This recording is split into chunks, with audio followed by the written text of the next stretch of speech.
भारतीय गांव की खूबसूरती और इसकी समृद्ध सांस्कृतिक विरासत सदियों से न केवल देशवासियों का बल्कि विश्व भर के लोगों को मोहित करता रहा है। इन गांव की धरती में न केवल सादगी बल्कि परंपराओं का जीवंत प्रवाह, गहन ज्ञान और शाश्वत सौंदर्य छिपा है। यहाँ की धरोहर, लोक कथाएं, रीति रिवाज और ग्रामीण जीवन की सहजता अनगिनत दिलों को आकर्षित करती रही है। इन गांव में आने वाला हर शख्स इसकी सरलता, सहजता और प्राकृतिक सौंदर्य में खो जाता है।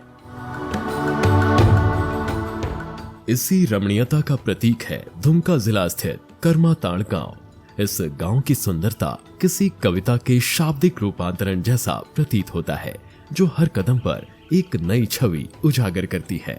यहाँ की हर अनुभूति, यहाँ का हर दृश्य दिल को इस प्रकार छू लेता है कि लौटने का विचार कहीं धूमिल सा हो जाता है। आगंतुकों को इस गांव में न सिर्फ यहाँ का प्राकृतिक सौंदर्य बल्कि यहाँ के लोग, उनकी आत्मीयता और जीवन शैली भी अविस्मरणीय संस्मरण देती है। झारखंड की प्राकृतिक सुंदरता के बारे में तो हम सभी जानते हैं, लेकिन अब यहाँ के गांव भी धीरे धीरे विकास की ओर कदम बढ़ा रहे हैं। जोहार, नमस्कार। दूरदर्शन झारखंड के इस बेहद खास कार्यक्रम गांव यात्रा में आप सभी का स्वागत है।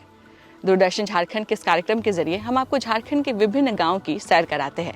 इसी क्रम में आज हम आपको लेके आए हैं झारखंड के खूबसूरत दुमका जिले के गोपीकांडर प्रखंड में स्थित करमाटाड़ गांव में, जहां विकास की एक नई कहानी लिखी जा रही है। आज हम देखेंगे कि कैसे यहाँ के लोग अपनी कड़ी मेहनत और लगन के साथ अपने जीवन को बेहतर बना रहे हैं और इसी के साथ उनकी आजीविका में भी काफ़ी सुधार देखा जा रहा है। तो आइए चलते हैं और देखते हैं इस गांव की सफ़र की कहानी, और जहाँ पे परंपरा और प्रगति का एक अनोखा मेल देखने को मिलेगा। तो आइए बिना वक्त गवाए निकल पड़ते हैं इस सफ़र पे।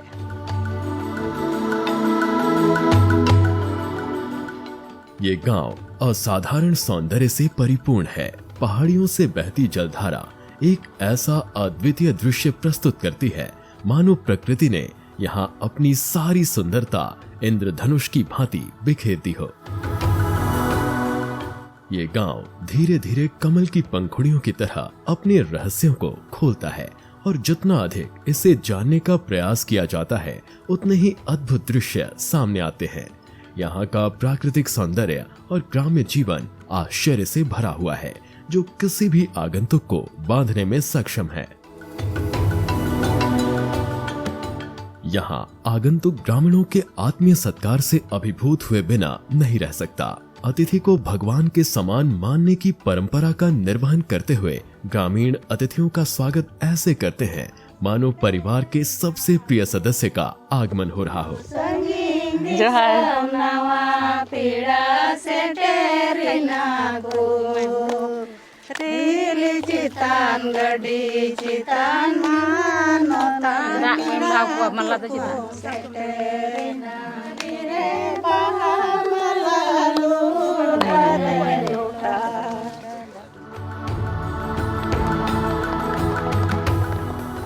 करमाताड़ गांव का महिला समूह नारी सशक्तिकरण का एक उज्जवल प्रतीक बन चुका है।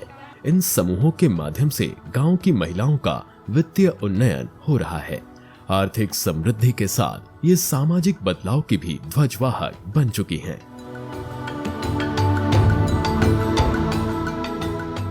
हम लोग का ग्रुप पहले नहीं बना हुआ था ना, तो हम लोग महाजन से पैसा लेते थे और 100 रुपया लाते थे, उसमें वो 150 रुपया ले लेता था।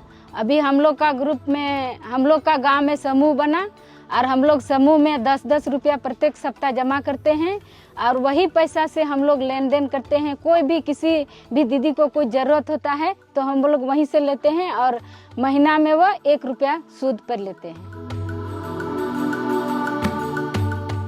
महिला समूह की बैठकों में न केवल स्वावलंबन, रोजगार और ग्राम्य विकास की बातें होती हैं, बल्कि समाज के अंधेरे कोने में छिपे मुद्दों पर भी खुलकर चर्चा की जाती है। चाहे वो डायन प्रथा जैसी भयावह सामाजिक बुराई हो या बाल विवाह जैसी कुप्रथाएं, करमाताड़ की महिलाएं अपने साहस और एकजुटता से इन समस्याओं के प्रति मुखर हैं। संगठन नहीं था, कुछ नहीं था, तो हम लोग गांव के बारे में कुछ नहीं जानते थे। हम लोग समूह में जुड़े और बहुत और समूह बन के हम लोग संगठन भी बनाए और संगठन बैठक में हम लोग बहुत सारा बातचीत करते थे। जैसे कि पहले बाल विवाह करते थे हम लोग, छोटी छोटी उम्र में बच्ची लोग को शादी करते थे, तो उसका बहुत समस्या होता था। घरेलू हिंसा के खिलाफ भी ये समूह एक सशक्त मंच प्रदान करते हैं, जहां पीड़ित महिलाओं की आवाज को मजबूती मिलती है। हर बैठक में नए समाधान, नई उम्मीदें और बदलाव की नई दिशा तय की जाती है। इस प्रक्रिया में यहाँ की प्रत्येक महिला नित नया अध्याय लिख रही है। जैसे कि गांव के दीदी लोग झूठ मूठ का किसी दीदी को डायन भी बोलते थे कि ये दीदी डायन है। घरेलू हिंसा भी बहुत ज़्यादा होता था। जैसे कि हम लोग दीदी लोग सुबह से शाम तक हम लोग काम करते हैं, लेकिन हम लोगों का काम में कोई मान नहीं है। दीदी लोग हम लोग डांटते थे, दादा लोग दीदी लोग के साथ हिंसा होता था, तो उसके बारे में भी हम लोग समाधान किए और नारी अदालत बनाए। तो नारी अदालत में हम लोग सॉल्व करते हैं और इसी तरह करके हम लोग घरेलू हिंसा को भी दूर किए। आंगनबाड़ी केंद्र बच्चों के जीवन में प्रारंभिक शिक्षा और पोषण का महत्वपूर्ण स्तंभ है, परंतु दुर्भाग्यवश गांव में स्थित आंगनबाड़ी कई गंभीर समस्याओं का सामना कर रहा है। बिजली और पानी का अभाव होने के कारण केंद्र की कार्यक्षमता पर गहरा असर पड़ रहा है। इस केंद्र में बच्चों को सही ढंग से शिक्षा प्राप्त करने के लिए जरूरी अध्ययन सामग्री की भी भारी कमी है। सेंटर खोल लेते हैं 7 बजे और बच्चे लोग को सूजी अगर ये करके हम खिलाते हैं, और 12 बजे खिचड़ी और कभी कभी खाना भी बनाते हैं, बना करके खिलाते हैं बच्चा लोग को। और खिलाने में सब है, लेकिन अभी पानी पड़ता है यहाँ, इसलिए शिविका का घर में है, हम लोग रिसीव किए हैं। ये पूरा पानी यहाँ ये करते हैं, पूरा भीजते हैं पूरा पानी। अच्छा, ये भवन भी थोड़ा वो रिपेयरिंग करना होगा, नहीं तो पूरा पानी छट रहा है, इसलिए बच्चा सब यहाँ बैठने नहीं सकता है।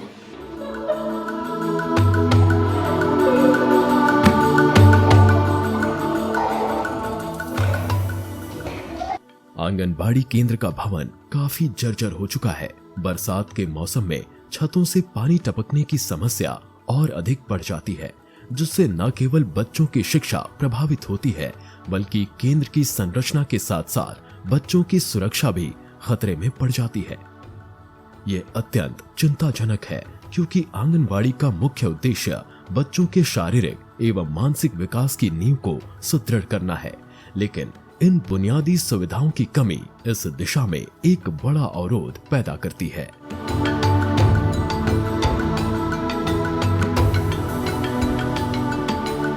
गांव में अक्सर सामाजिक मुद्दों के प्रति जागरूकता की कमी एक बड़ी चुनौती बनकर सामने आती है।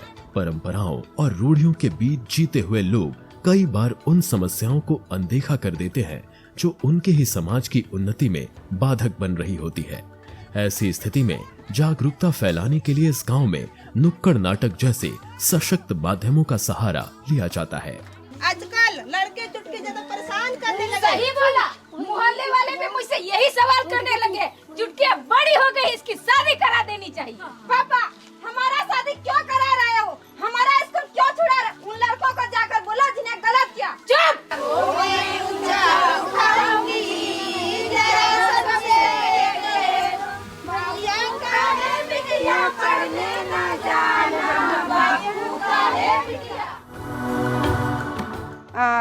बाल विवाह को रोकने के ऊपर घर में जो हिंसा हम लोग का अनेक प्रकार महिलाओं के साथ होता है, वो हिंसा दीदी किसी के साथ बोल नहीं पाती है, वो दीदी सहते आ रहे हैं।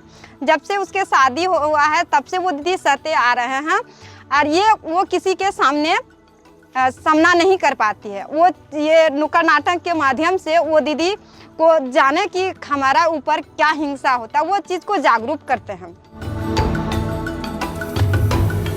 तो इस माध्यम को महिला को हम लोग जागरूक करते हैं और वो जो सहती आ रही है वो महिला से हम लोग खुद उसका दर्द को समझने के प्रयास करते हैं और ये केस को नारी अदालत में करते हैं और जहाँ तक होती है दीदी को मदद करते हैं।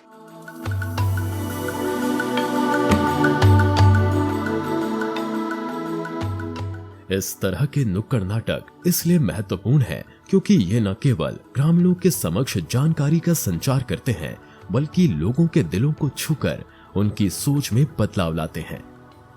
आज यहाँ बाल विवाह के खिलाफ जागरूकता फैलाने के लिए एक नुक्कड़ नाटक का आयोजन किया जा रहा है। इस नाटक द्वारा ग्रामीणों को समाज में बाल विवाह जैसी कुरीति एवं समाज की विकृत मानसिकता का आईना दिखलाया जा रहा है। उन्हें बतलाया जा रहा है कि बाल विवाह किस प्रकार उनके बच्चों के भविष्य को अंधकार में धकेल रहा है।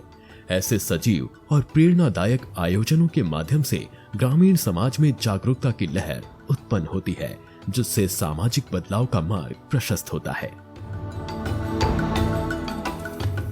हमारे राज्य की अधिकतर आबादी कृषि पर निर्भर है, इसलिए ये अत्यंत आवश्यक है कि किसानों की उत्पादकता और आय में वृद्धि सुनिश्चित की जाए। इसी लक्ष्य को ध्यान में रखते हुए कृषि के क्षेत्र में कई नवाचार और उन्नत तकनीकों का समावेश किया जा रहा है, जिसका सकारात्मक परिणाम भी देखने को मिल रहा है। नई नई प्रणालियों के माध्यम से खेती के पारंपरिक तरीकों को आधुनिक तकनीकों से जोड़ा जा रहा है। इस बदलाव ने न केवल कृषि उत्पादन को बढ़ाया है बल्कि किसानों की आर्थिक स्थिति और जीवन स्तर को भी सुधारा है। किसान अब पारंपरिक फसलों की खेती में भी जैविक विधियों को अपना रहे हैं, जिससे पैदावार में अप्रत्याशित वृद्धि हुई है। साथ ही मृदा की उर्वरा शक्ति भी पुनर्जीवित हो रही है।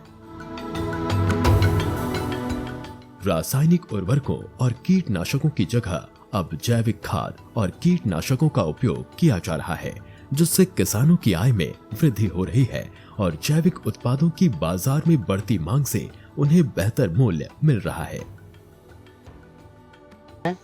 और यहाँ हम लोग बेमौसमी करते हैं, जिससे हम लोग को अच्छा मुनाफा भी मिलता है। अभी जैसे ही अभी गोभी लगा हुआ है, वो सालों भर में इसमें 4-5 बार खेती कर लेते हैं। केंचुआ खाद तैयार करते हैं। केंचुआ खाद तैयार करने के बाद वर्मी कंपोस्ट को तैयार करके उसमें सुडोमोनास, माइकोराजा, ये सब 4 को मिला करके पहलवान खाद तैयार करते हैं और बेचते हैं। 2021 में बैंक ऑफ अमेरिका की वित्तीय सहायता एवं प्रदान नामक गैर सरकारी संगठन के सहयोग से गांव में सोलर लिफ्ट सिंचाई प्रणाली पंप की स्थापना की गई, जो कृषि क्षेत्र में एक क्रांतिकारी कदम साबित हुआ। 5 HP क्षमता वाली इस सोलर पंप से बड़े भूभाग को सालों भर सिंचाई के लिए जल की आपूर्ति की जा रही है। हर 100 मीटर पर इस पंप के आउटलेट्स बनाए गए, जो किसानों को साल भर विभिन्न फसलों की खेती करने में सक्षम बनाते हैं। इससे न केवल उनकी आर्थिक स्थिति में सुधार हुआ है, बल्कि सिंचाई की लागत भी कम हुई है। सोलर ऊर्जा का उपयोग पर्यावरण अनुकूल है और इसे अपनाकर किसानों का आत्मबल बढ़ा है। सोलर के माध्यम से हम लोग खेती करते हैं। तो इस खेत में हम लोग पहले ढेंचा लगाए थे। ढेंचा लगाने के बाद अभी हम लोग धान लगाए हैं। इसमें धान लगाए हैं तो लाइन से लगाए हैं, और ढेंचा लगाए थे तो जैविक खाद के लिए उसमें भी ये सहायता मिलता है। ये लाइन से धान लगाने से उपज भी बेसी होता है, और हम लोग सोलर के माध्यम से सब मौसम में खेती कर सकते हैं।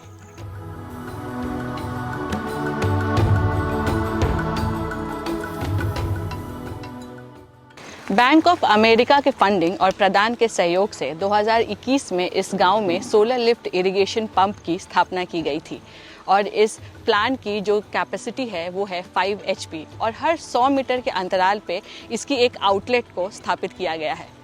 इस सोलर पैनल के स्थापित हो जाने से यहाँ के किसानों को भी बहुत फ़ायदा हुआ है। अब वो सालों भर विविध तरह के फसल यहाँ उगा सकते हैं और जिससे कि उनके आर्थिक स्थिति और जीवन और रोजगार में भी काफ़ी सुधार आया है।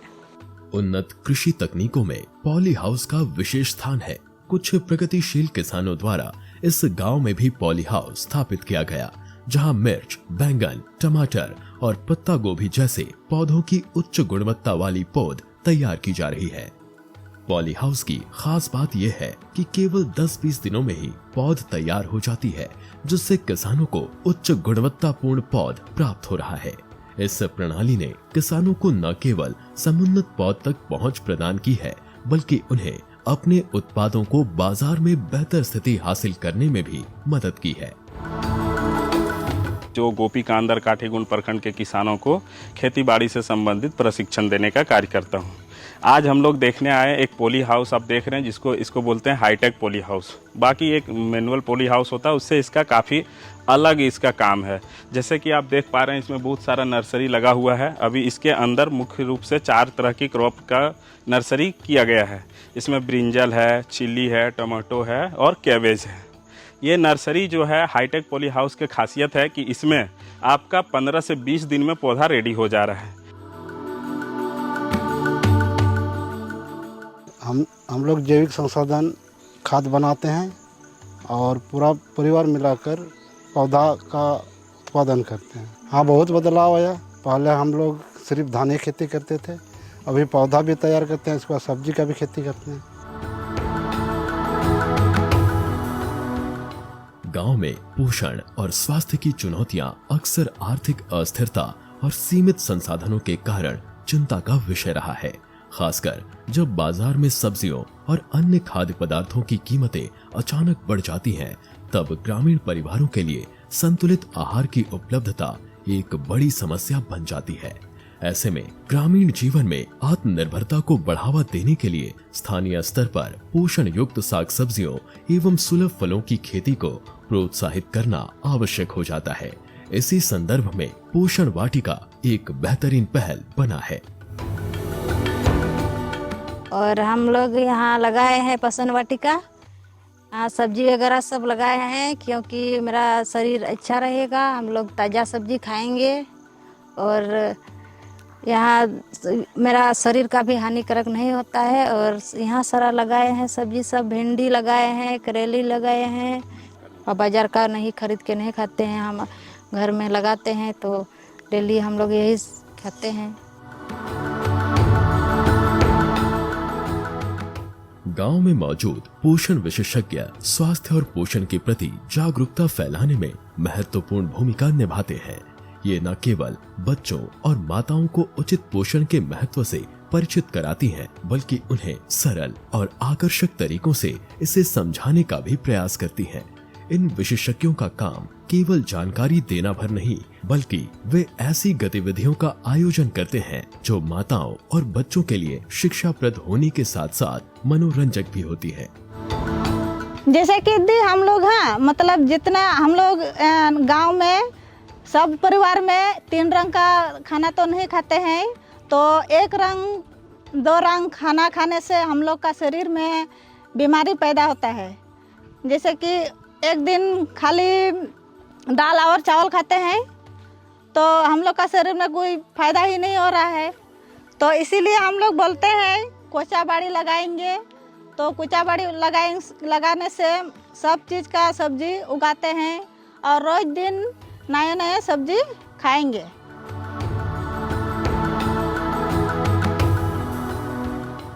विशेषज्ञों द्वारा अपनाए गए तरीकों में से एक अनूठा तरीका है भोजन सामग्री से रंगोली तैयार करना। आज जैसे हम सब लोग यहाँ बैठे हैं पोषण माह को सेलिब्रेट करने के लिए, उसके बारे में बातचीत करने के लिए, तो जैसे कि हम लोग जान रहे हैं कि पोषण हमारे जीवन के लिए बहुत आवश्यक है। पोषण नहीं है तो शायद हम काम नहीं कर पाएंगे। तो पोषण माह में हम लोग यही बातचीत करते हैं कि कैसे 3 रंग का भोजन हम सभी अपने थाली में ला पाएँ। तो ये 3 रंग दीदी हम कैसे ला सकते हैं? तो एक तो है कि हम लोग पोषण वाटिका को अपने घर में ला सकते हैं, लगा सकते हैं। पोषण वाटिका के लिए हम लोग छोटा छोटा बीज का पैकेट मिलता है, उसको ला करके प्रदान से भी मिलता है और सरकार सुविधा से भी हम लोग इसको ले सकते हैं। जैसे दीदी बाड़ी योजना हो गया है ना, और साथ ही साथ हमारा जो पोषण कोचा बाड़ी आप लोग जिसको बोलते हैं, उसको हम लोग घर में लगा सकते हैं। जैसे प्रोटीन एक बहुत मुख्य स्रोत है, उसके बिना हमारा जीवन में हम लोग अधूरा है। तो प्रोटीन के लिए हम लोग एक तो दलहन का खेती कर सकते हैं, दूसरा जो पशुपालन हम सब के घर में जैसे है, मुर्गी है, बकरी है, उसको लेकर उसको भी बढ़ावा दे सकते हैं। जैसे अंडा, छोटे बच्चों को अंडा देना, गर्भवती और धात्री माताओं को अंडा देना, साथ ही साथ जो हमको आंगनवाड़ी से पैकेट मिल रहे हैं नमकीन दलिया और मीठा दलिया, इसको भी तरह तरह के व्यंजनों में बना करके खा सकते हैं। ना कि केवल एक तरीके का व्यंजन बनाने से हम लोग में भी उस तरीके का रस नहीं आएगा। तो इसमें हम लोग चीला बना सकते हैं, उसका लड्डू बना सकते हैं, ठेकुआ बना के हम लोग इसको खा सकते हैं। गांव में कृषि के साथ साथ पशुपालन भी कई परिवारों के लिए आजीविका का प्रमुख साधन है। पशुओं की देखभाल और पोषण के माध्यम से ग्रामीण अपनी आर्थिक स्थिति को सुदृढ़ कर रहे हैं। इसी दिशा में अजौला टैंक की स्थापना एक महत्वपूर्ण कदम साबित हो रहा है। गांव में कुल 11 अजौला टैंक का निर्माण किया गया है। प्रत्येक टैंक से 5 परिवार जुड़े हुए हैं। अजौला पशुओं के लिए पोषण का बेहतरीन स्रोत है, खासकर जब इसे बकरियों को खिलाया जाता है तो उनके दूध उत्पादन में वृद्धि देखी जाती है, जिससे किसानों की आय में भी इजाफा हो रहा है।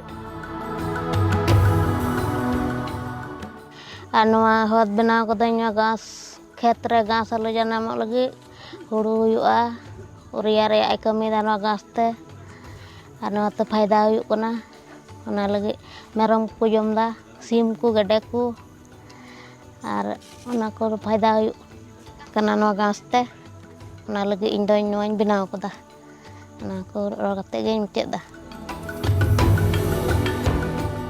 ये गांव जो कभी पारंपरिक खेती और साधनों पर निर्भर था, अब आधुनिक तकनीकों और नवाचारों की बदौलत एक नई पहचान बना रहा है। सोलर लिफ्ट सिंचाई, पॉली हाउस और जैविक खेती जैसी उन्नत विधियों ने यहाँ के किसानों के जीवन को बदल कर रख दिया है। हर फसल के साथ उनकी मेहनत का फल अब पहले से अधिक समृद्ध हो रहा है। खेतों में लहलहाती फसलें इस बदलाव की गवाह है, जिसने गांव की अर्थव्यवस्था को एक नई दिशा दी है। तो उसमें मुख्यतः जब हम लोग काम करने गए तो सबसे पहले जो चिन्हित हुआ विषय वो था कि खेतीबाड़ी करने के लिए पानी जो चाहिए होता है वो बहुत कमी था उसका। यहाँ पे नदी है पर उसके बावजूद खेतीबाड़ी के लिए पानी नहीं आ पाता था। तो हम लोगों ने सबसे पहले 2020-21 से यहाँ पे सोलर सिंचाई मशीन एक लगवाया गाँव वालों के साथ मिलके, और वहाँ से फिर हम लोगों ने काम आगे शुरू किया। इसके अलावा हम लोगों ने फिर न्यूट्रिशन के एस्पेक्ट्स पे काम करना भी स्टार्ट किया था, क्योंकि जब हम लोग विषय चिन्हित कर रहे थे तब एक और विषय सामने निकल के आया था कि यहाँ पे कुपोषण का बहुत मामला सामने आता था, खासकर बच्चों और महिलाओं में। तो उसको ठीक करने के लिए यहाँ पे दीदी बाड़ी बहुत जोर शोर से प्रमोट किया गया। मुख्यतः ये 3 पहलू के साथ साथ हम लोगों ने ये भी देखा कि जो सरकारी अलग अलग योजना है उसका भी लाभ गांव तक उतना सही से नहीं पहुंच पा रहा है। तो यहाँ पे हम लोगों ने वार्ड सदस्य हो गए, मुखिया हो गए, उन सभी को यहाँ पे गांव में बुलाया और उनके साथ आने वाले जीपीडीपी के लिए प्लान बनाया। उसमें हम लोगों ने प्लान वहाँ पे सबमिट किया और आज के समय में यहाँ पे बहुत सारे पोखरा, तालाब और यहाँ पे बागवानी, आम का बागवानी यहाँ पे हुआ है। लेकिन इस गांव के विकास की असली धुरी है यहाँ की महिलाएं, जिन्होंने अपने आत्मविश्वास और सामूहिक प्रयासों से न सिर्फ अपने परिवारों का भविष्य संवारा है, बल्कि पूरे गांव को एक नई सुबह की ओर अग्रसर किया है। ये गांव अब न केवल अपनी प्राकृतिक सुंदरता के लिए जाना जाएगा, बल्कि अपने लोगों की मेहनत, नवाचार और सामूहिक प्रयासों के लिए भी एक मिसाल बनेगा।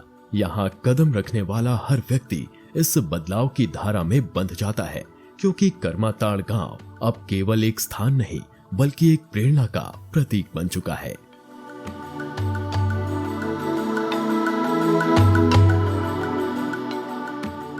कठिनाइयां चाहे कितनी भी बड़ी क्यों ना हो, अगर एकजुट होकर काम किया जाए तो सारी चुनौतियों को पार किया जा सकता है। और यह बात इस गांव ने साबित कर दिखाया है। यहाँ सेल्फ हेल्प ग्रुप्स के द्वारा महिला सशक्तिकरण के साथ ही साथ कृषि विकास पे भी काफी ज्यादा काम किया जा रहा है। और अगर सब मिलके एक साथ इसी तरह काम करते रहे तो ये बोलना बिल्कुल भी गलत नहीं होगा कि ये गांव एक विकसित गांव बनने के मार्ग पे है। तो इसी के साथ अब मुझे और मेरी टीम को इजाजत दीजिए। फिर मिलेंगे आपसे गांव यात्रा के अगले कड़ी में। तब तक के लिए जोहार, नमस्कार।